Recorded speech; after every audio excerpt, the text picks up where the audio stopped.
Removing a photo background in Microsoft Word is easiest than most people think. You don't need any special software or design skill. Microsoft Word already has a built-in tool that helps you remove background quickly. First, open your Word document and insert the picture you want to edit. Click on the image and you will see a new tab called Picture Format at the top.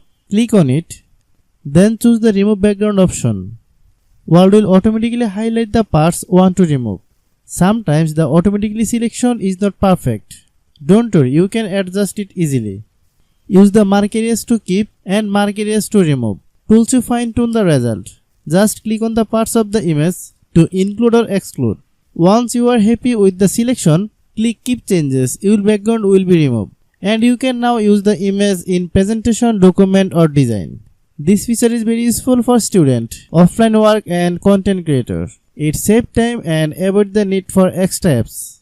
With just a few clicks, you can remove your image, look clean for professional. Hope you understand. I have a request. If you are new to the channel, please subscribe and stay with us.